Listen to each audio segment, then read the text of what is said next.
In this episode of Unpacked. But this is not the way to Johannesburg. He said, I have a code 14, two code 10s. And then he told us no one is going anyway. I just jumped. I didn't have a plan. The only thing on my mind was getting out of there alive. I'm certain that it is human trafficking because that is how they describe your physique. Maybe we could have been in a country that we don't know and we were not going to get help at all.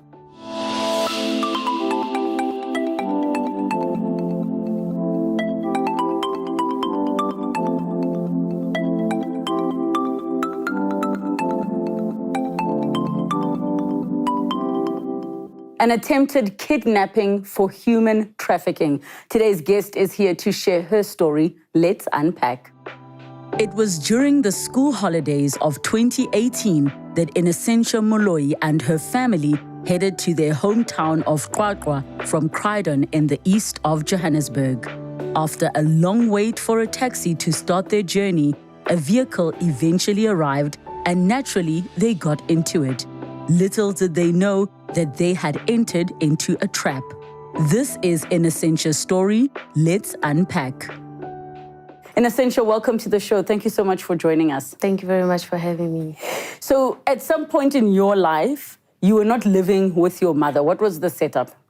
Well, my mom was living here in Johannesburg, and I used to live with my gran in the Free State Castle, to be precise. So that's just where I was living. But well, for my holidays, obviously, because you know when parents are like living in Johannesburg, they're probably just gonna come home at like only in December. So my routine was like every year, especially the winter holidays in June, I'd come visit my mom. So that's how it came about. That's how I actually ended up coming to Johannesburg. It was a routine. I come here every winter holidays.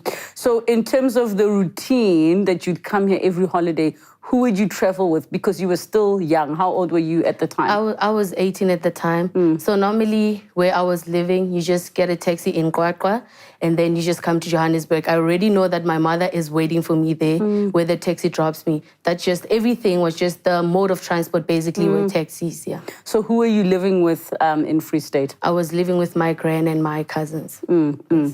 So on that specific day, what was it that happened and who was traveling with you?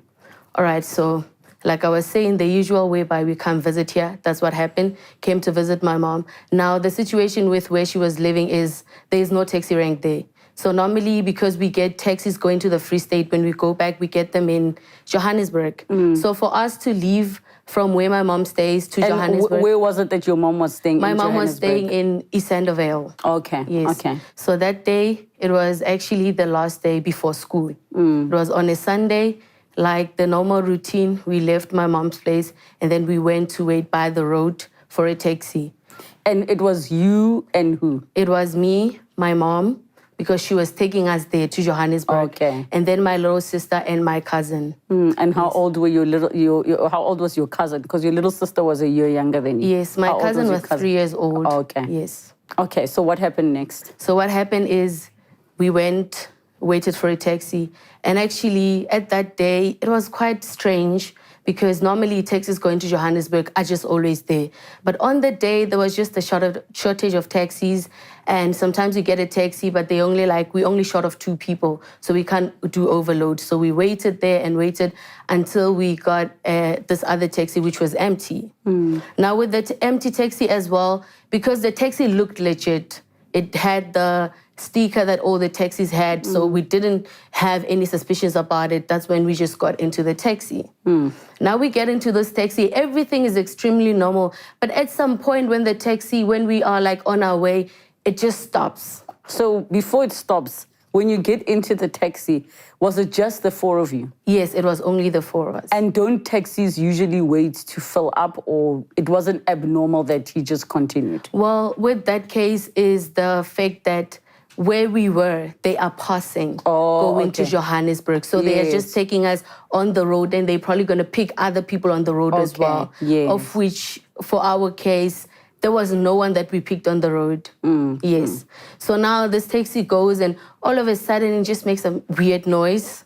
I don't know anything about cars. And this driver tells us, oh, that's the problem. My taxi is broken. So now that my taxi is broken, we're going to wait for another taxi. Or if we can't find another taxi, there's an association car coming, which is my backup. So I'm just going to call them and then they'll come fetch you guys. So we believed the whole thing. And what could you see around you at the time? Did you recognize where you were? Not really, but we were around. It was not a dodgy place. It was just, the normal route that we take to Johannesburg when it just stopped. And you hadn't driven very far from where you were It was before? not far at all. Okay. Yes. So now we waited. Like I was saying with the situation with the taxis, there were not quite a lot of taxis. Nothing passed. We just waited there until this car came. The association car. You look at the sticker as well, it has the specific saying this and this taxi association. It looked good. And the other thing as well is we are going to Free State and we obviously didn't want to get home late. So we just like, okay, since all there are no taxis on the road and this person is calling the association car, then it's fine. We will use the association car given the situation around us. Yes. So now with the association car as well, nothing suspicious about it again because it was only us and the driver. And an association car, was it a normal 4- or 5-seater car, or was it also like a Quantum? Well, the association car actually, back then, I didn't know a lot about these things because where I lived in Free State, we don't really have those things. But now, it was actually a BM. Now, what fooled us is the sticker because we are taught that whichever taxi or car you're getting in, it must have a certain sticker saying this is blah, blah taxi association. So, but it was a BM with a sticker, yes. So you get into the car, the four of you, and what happens next? Now we get into the car. It's absolutely normal. And obviously there's another guy driving. Yes. The driver that was in the car that was broken, did he get in with you? He came with the car. No, I mean the guy that was driving you in the taxi. Oh, the first no. guy. Did he get in with you guys? He didn't get in with us. You left him there? Yeah, we left him there and just went with the guy that came with the association car. Okay. Yes. So now when we get into the car, it's actually normal. He's even creating conversations with us, But now, at that point, some of the questions he was asking, we just thought those are just questions. Because he was asking my mom, oh, these are your daughters, blah, blah, blah. Oh, how old is this one? Oh, she's in matric. Those type of conversations. So it didn't seem abnormal. It just felt like somebody talking to you. It felt like a conversation, yes. What were some of the other questions he asked? Well, the only questions he was asking were, how old are we, where we were going. Those are the only questions he actually asked. Then he just played his music. He even played gospel, which made us feel relaxed. And you're just like, okay, he's playing gospel music. That's good. Yes. What happened next? So now what happened is the first thing he did not take the normal route that we take to Johannesburg. Now we obviously ask him, but this is not the way to Johannesburg. And he says to us, well, because a lot of people are traveling today, school holidays and stuff, we have no choice but to avoid the traffic, since you guys as well said that you're actually quite in a hurry. And then we believed him as well. So he just took the route that he took. Now... And did you recognize what the route was, or did you see the signs and what they were saying? At that point, I didn't really recognize anything. Because, like I was saying, even though I used to visit here most of the time, I was not familiar with quite a lot of places.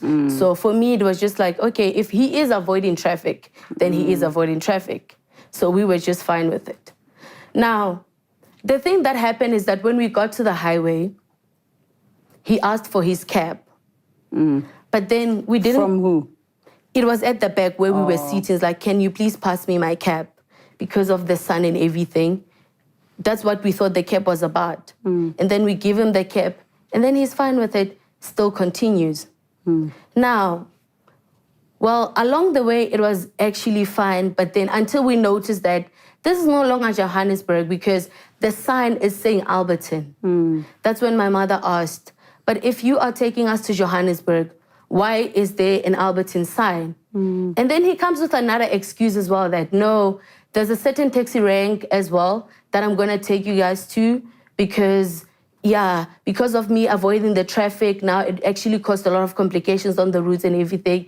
That's when we actually started doubting what was going on. And who was sitting where in the car? Well, my mom was sitting in front with him, and then I was sitting at the back with my cousin in the middle and my sister on the other side. Yeah. So that was the setup. Now, after asking him that question, I remember he was on a phone call. Mind you that when we are with him in the taxi, he speaks Zulu. In the car, not even taxi, yeah, in the car. I'm sorry, yes, in the car. He speaks Zulu. Well, we're just saying, okay, taxi drivers and Zulu, no problem. So now after we asked him the question that, where is this going? Because it's no longer Johannesburg. Well, he just told us whatever he told us, and then he was on a call. Now with this call, at first, it was just him speaking, but in English. But it was absolutely normal, but we didn't understand what he was talking about because he was involving, like talking about money and stuff, right? So my mom asked, what do you do exactly besides this taxi thing? Because we are talking about money. He said, I'm an agent, but did not specify what agent. Now, as we are going, that's when we notice that something is wrong here. On the left, on the right, all we see is bushes and the gravel road. It is now not normal because we know things that happen in places like that. Now, before we even said something to him, because we wanted to ask, what is the situation going on? He was on a call. Now, the second phone call, that's when his accent changed. You could tell that this is not how a South African speaks English. We know with different nationalities, they have their own accents. So that's what happened. Now, he's busy saying, I have a code 10. He said, I have a code 14 two code 10s. That's what he said. And then at some point, it's like, you know, in an auction, people are speaking money. Because it's like, go higher, go, something like that, like a bid. But again, we did not understand. Now, when he's done with the phone call, that's when my mom is saying, I don't think we are still going to Johannesburg. Drop us here. And then he told us no one is going anyway. My mom is saying, I can give you money if that's what you want. And he said, I don't want money. I want you guys. Now, with the situation, I'm just like, let me play hero and say everybody. Well, I tried to take out my phone. He noticed. He asked for my phone, and I said no. Pulled a very big knife on me. I was scared. I said no, and then he says, I will stab your mom. I gave him the phone. Now, with the phone, he's saying to my mother, give me your phone as well. And my mother is saying, I will never give you my phone unless you drop us here. And he says, like I said, no one is going anywhere. Now he's increasing the speed. Now my mother is trying to fight him. She gives us the phone at the back. Now he tries to stab her here, like on her laps. Now she's fighting. As she is fighting, I try opening the door. It's not opening. At that time, I'm thinking, am I on child lock or what is going on? Because why is this door not opening? But I think I panicked a lot. Now, we started praying because it was the only way. You know, normally they say, as a Black person, when you are in trouble, you're gonna call for your mother. But obviously, my mother is here and I'm here, so she cannot help me with anything. So now that's when we pray. After praying, he says, stop praying, you are distracting me. He shouts at us now, like he's a changed man, very aggressive and everything like that. Now I keep on opening, like trying to open the door until it finally opened. So now when the door opens, I'm telling myself that I have to get out of here. I don't know. In my mind, I'm just saying, it's better if I jump off and I'll go run, look for help or anything. That's exactly what I did. Now I opened this door and I jump off. And how did you jump out? I just jumped. I just jumped. I didn't have a plan. The only thing on my mind was getting out of there alive. Now, when I jumped off, there was a part of the car, of which I don't know which, that was hanging onto my shoe. So because of this part of the car, it did not let me go. Now the car is pulling me on a gravel road. Mind you that he has increased the speed because of how he sees things going. So now until I actually notice in my mind, I'm like, okay, this thing is pulling me, because, at that time when something happens, there's a lot going on in your mind. And yeah, that's what happened with me. Now I noticed that, no, this thing is holding on to my shoe. Took the shoe off, that's when I rolled out. Now, after I rolled out, my left side was injured because of my knee and my elbow. Those were the parts that were injured because it was pulling me on my right, yes. So now, I don't know, my sister noticed that I jumped off. So just in a split second, I see the little cousin thrown out of the car as well. Luckily, she did not get injured because, she's a little baby and there's space in the car. Luckily, she didn't get injured. And now my sister as well jumps. With her as well, I think maybe she strategized it before she jumped because she didn't really get hurt. She just got hurt like on her leg. Actually, it's just a scar. Now we all jumped off, except my mother, because she's now fighting with this knife, focusing on him so that he does not stab her. Now, like when she tells me, she says that, I then look at the back and I notice that there is no one. So that's when I noticed that you guys actually jumped. Now she says, I don't know how I did it with the knife facing me. I jumped as well. So that's how she also jumped. That's how we all got out of the car. So in terms of after you jumped and you saw the little baby being thrown out and you saw your sister, I mean, were you laying down watching the car continue moving with people jumping out of the vehicle? That's exactly what happened. At that time, I was laying down, but obviously I got up very fast because I had to run. So that's how it happened and how we all got out of the car. So now, when we got out of the car, he drove on my mom's legs. How did he drive over your mom's leg? Is it the way she fell out of the car? Yes, she fell out of the car and then he just drove on her legs and flee. Increased the speed and he was gone. Now we are left in the middle of nowhere. Now, because he did not take my sister's phone and my mother, because she gave me the phone at the back, we tried calling, no signal, nothing. Now we are just stuck there. How hurt was your mom because he had driven over her? She was hurt that I wouldn't say she was unable to walk at that time, but she was actually leaping, yeah. Because, sometimes when the wound is still hot, you still can move a little. But she was hurt because now we are all out. Yes, we're saying we survived. But now the second thing is, how do we then get help? Because you look on your left, you look on your right, there is nothing. Now, as we are strategizing, we come with a plan. Let me take the baby and run with the baby. I'm telling that to my sister. And then you try to walk your mom. Now, my mom as well, you know how parents are. If you leave me here, go look for help and everything. But we did not leave her. Now, as we are still strategizing, we decided to hold her and try to walk her. As we are walking her, from a distance, we see two cars. The Mercedes-Benz Vianos.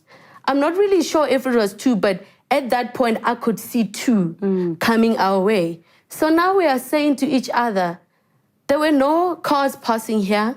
He is gone. He was on a phone call, and suddenly we are seeing two cars approaching. That's when we actually said, we think those people work with him. Now, the next plan was, how do we then hide? But luckily, there was just an abandoned building just there. And then we decided to run and just hide behind it until the cars passed. That's just how all happened. So now the cars passed. Obviously, we sat for a few minutes trying to see if anyone is gonna come back or they just gone. And then when we finally noticed that it looks like they are not coming back, that's when we tried to say, let us walk back. Because before we even got to the gravel road, there were some buildings that we saw. So that was us saying, that's where our help is going to come from. Now with me, I'm just saying to everybody, it's fine, I will run because I can run. And you guys will come walking towards my direction, which is what happened. It was a long distance, a long journey. And then until we got to this brewery that I cannot mention. And then when we got there, that's when we found people and tried to talk to them about what happened. That's how help came about. So when you got there, I mean, you ran ahead of your mom Yes. and your sister and your cousin. So they were behind you. You got there. What was the reaction when people saw you running to them? Well, they were actually surprised. They were surprised because I'm now injured, I'm bleeding, and I can't even tell them properly what happened. The only thing I'm saying is call the police, help, call the police, help. But with the distance between my the people that I was with and me, it was not that much. Because a few minutes after I got there, they also arrived. Yes. So now there was a Quantum, the company Quantum for that specific company that we were at. And they are saying, let us take you to the police station. But obviously with what happened to us, we just like, I think it's better if we stay here and the police come here because we've just been in a situation whereby something bad happened. So we cannot just get into cars that we don't know. Yes. Yes. And then they called the police and the police came. So what was the first thing that happened when the police arrived? Now, when the police arrived, they obviously asked us what happened. We explained. The other officers, because they had backup, the other officers went where we were to say, we are going to go look there and see the situation happening. Now, with the ones that came to fetch us to say, okay, we are taking you to the station, there was the one police officer who was asking us to say, I'm not dealing with your case, but I'd just like to know what happened. We explained the situation to him. This is what happened. This is what happened and everything. Now, he says to us, because he spoke about codes, saying code 14, code 10, I'm certain that it is human trafficking because that is how they describe your physique. Yes. So now we are just surprised as well because, you know, a lot of us, we thought this human trafficking thing, it's only on the movies, on TV. We never thought it was real. So now we got to the station. He was just taking us, the police officer, but he's not the investigating officer. Now we get to the police station and we meet the investigating officer. Now, because I was 18 at that time, fully 18, they are saying, because you are now a legal citizen, we are going to interview, maybe, I don't know how to say it properly, or interrogate you separately and your mom in the other room, just to see if what you guys are saying is adding up, which is exactly what happened. My mom was taken to the other room. I was taken in the room that I was in. Now, explaining the same situation to the officer, what made me very angry is the fact that he didn't even try to pay attention to me saying, this guy did this, did that, he said code 14, code whatever. His focus was, what did you have in the car? We tell him we obviously had our bags and everything like that. He's asking, how much was this? Since you say you had this, how much was that? How much was that? So basically with the investigating officer, he's asking about the things that we lost. I even asked him, I'm like, okay, it's fine. Since you're asking about the things that I lost, are you going to give me money for those things? He says, no, it's standard procedure. I'm like, okay, it's not a problem. But I'm worried because he's not touching on the matter that I am telling him. And I asked him, but how can you just focus on the things that I lost and not what actually happened to me? And now he's saying, it's just your words. We don't know if that's what really happened and you can't prove anything. But at least you can prove that you lost your things and your things are actually the ones that can open the case, whatever, if we find them. At that point, I don't know. As in, like, to him, he's dealing with it like it's a case of theft. That's how he declared it. Yeah. He said, this is theft. We cannot say it's attempted abduction or human trafficking or anything because you lost your things.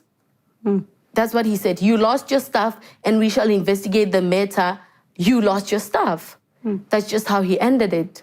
The officer that was dealing with your mom, did they say the same thing? They came back and then that's when he also said, it's theft because of the things that you lost. You cannot prove that they were trying to traffic you and said, we don't work on words, but we work on evidence. But what evidence could you show that you had misplaced your things? So that's also contradictory. Yes. Because you can't prove that you had something when you don't have it anymore. And we tell him as well, I'm saying, since well you want evidence, just look at how I am. It shows that I jumped. But he's still saying it's not good enough. That's just how he ended it and said, we will call the ambulance and you go to the hospital. Now the hospital was even worse because we got there from an accident. We waited there while they put us on a wheelchair now because we are tired and everything like that. We waited there, no one attended to us. Tried to speak to one of the nurses to say that we are hurt. They're like, everyone else is. Everyone is on a queue, so you are going to have to join the queue. Mind you, it was a very crowded hospital. We sat there for hours and hours because I remember it was around 2 now when we got to that hospital. We didn't get help until 8 p.m. No help at all. And when it was our turn at that 8 p.m., they didn't even do anything to me. They just said, we will give you something to wash the wound. Wow. To wash your own wound. Yes, they said that and gave me bandages and stuff. And then did an x-ray on my mom. And to her surprise, they said there are no broken bones there. So like, you guys are fine, you can go. That's just what happened at the hospital. No help, just them telling us, here are some painkillers, some bandages, done. Yes. How did you end up leaving the hospital and getting back to the Free State? When we left the hospital, we didn't go back to Free State straight. We went to where my mom was living. Her boss came to fetch us there. Yes. And then we went home. It was more of self-necessary now to say, how do we dare, take a good care of ourselves, wash the wound and everything like that. That's just how we went back to where my mom was living. And we had to sit there for I think it was 2 weeks or a week and a half before we could actually go back to Free State. Was that because of the case?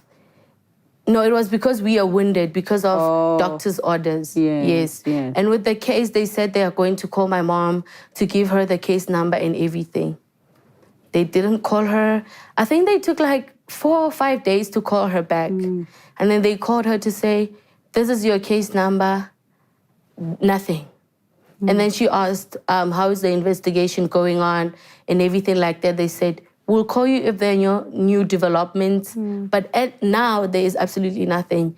And they said, okay, but we will call you for a sketch. One of you that can memorize things properly will come and tell us how this person looked like and everything like that. We'll try to make a sketch. But they did not contact us from that day at all. And how long ago was that? It happened in 2018, June. But until this day, nothing. So no contact from the police, no update on the case? Nothing. Yeah. In terms of what you wished would have happened, what do you hope would have happened? Obviously, justice. I was really disappointed because I feel like the South African justice system failed us. Because with such thing, I feel like it's a very big case and it was supposed to be taken very serious. I really thought at this point in time, I would be narrating the story like I am right now and saying, they found him, he's arrested, but nothing. So it means he's still out there. Are you still afraid? No.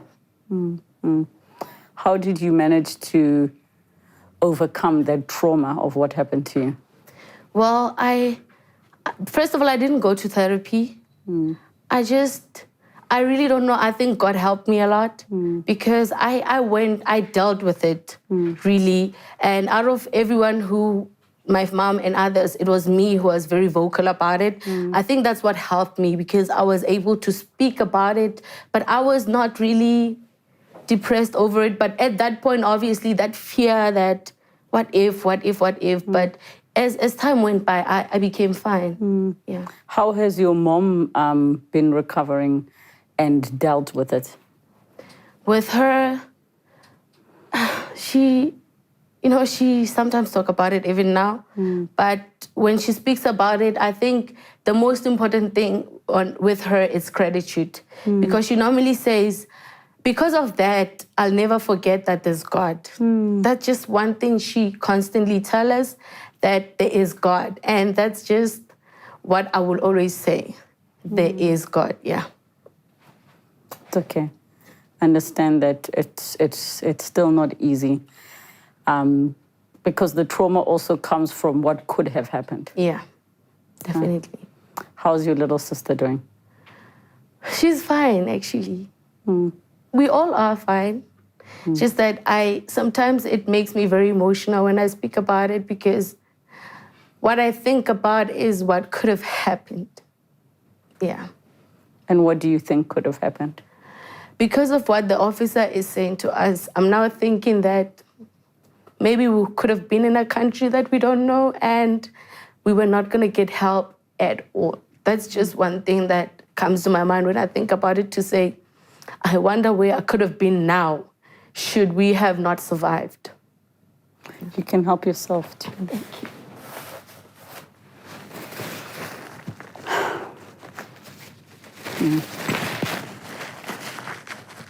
The officer that wasn't working on your case, were you not able to reach out to them for help because they seem to be more clued up on what the situation was? We could not even find him after that, because I think he was one of the officers that just, when they say there's a certain thing going on, he leaves. Because after I was interrogated, I never saw him. Yes. Now, your little cousin was only 3 years old, and now they're a little bit older. Do they remember? She thinks we got into an accident. That's what she says. Yeah, because she also speaks a lot, but she's fine as well. What does she remember? She only says, I remember that day, the car just decided to throw us out and you were hurt. That's what she says. And sometimes we ask her, is it really what happened? Are you sure? She's like, yes, I'm sure, because the car was fast now, because the driver was reckless, you fell, and we also fell. Yeah. In terms of, you experienced this whole trauma from your perspective, and your mom explained to you that she jumped out when she saw that no one was in the back. Did you get any other details of the story after the event happened that you were not aware of when they were happening? No, everything I'm telling you now is exactly what happened. Because, sometimes we just sit and we talk about it to say, oh yeah, this is actually what happened. But what I'm telling you right now is exactly what happened. And that's how they would also explain from their own perspective. Yes. What has this event that took place taken away from you? Well, I don't think it took much from me, honestly. But I think it opened my eyes as well to say that these things are real. I really never thought something like that would happen. And if someone was to tell me that as well, I would just, think did it really happen? Or what happened? Because I just never thought it happened. But now it made me realize as well that people don't know these things. Because when I spoke about it, obviously, it was one of those trending things, especially from now that we had to call my school to say that this is what happened. We cannot come to school now. That's when the news spread. By the time we come back, everyone is asking, what happened? What happened? And when you explain to them, people are saying never. That it did not happen that way. You are just narrating things that happen in the movies. Wow. Yeah, there are movies like that, never. And now other people as well are like, okay, we get what happened to you, but what were you wearing? Wow. That really troubles me a lot, because I say that irrespective of whatever I was wearing, it gives no one a right to do me like that. So that's just what I've learned from it as well, that our society is actually misinformed about these things, and it's actually hard for them to believe that they do exist. What is the biggest lesson you've taken out of this? I can't trust anybody. I don't know if it's supposed to be a lesson or what, but with what happened to me, I cannot. Even now, whether it's an Uber or everything, every single car I get into, I must make sure that I take pictures of the number plate. I send it, either post it on my stories, status updates, and send it to my parents as well. That's just what I've learned. I cannot do anything without my parents knowing, basically.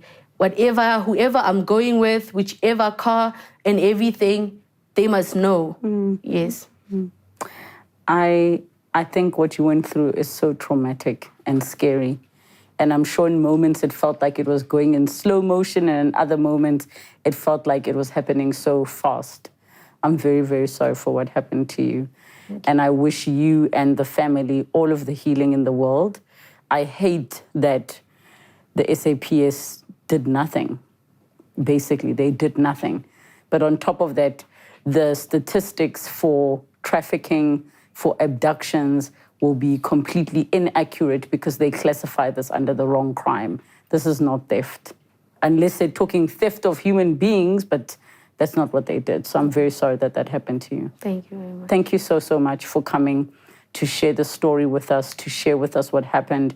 And I'm hoping that somebody watching can take out of this that, you can never be too careful, and for us to be vigilant, and that when your gut is telling you something is not right, that your gut is usually correct. Thank you.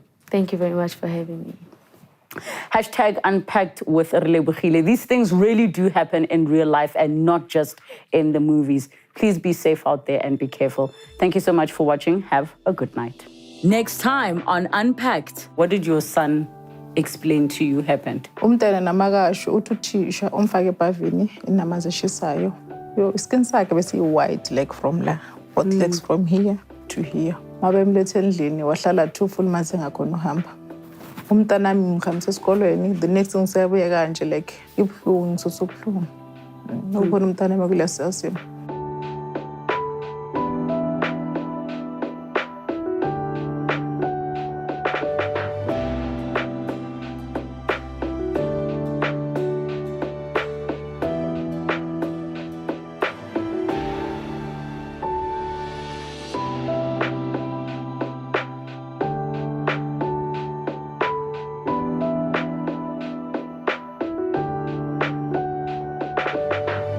Thank you so much for watching Unpacked with Relebogile Mabotja. Make sure you subscribe to my channel where you can get to watch more episodes. But more importantly, you can be part of our online community. Comment down below, share with us who you'd like to see on the show, what story you'd like us to discuss. We love engaging with you. Keep it coming and don't forget to subscribe.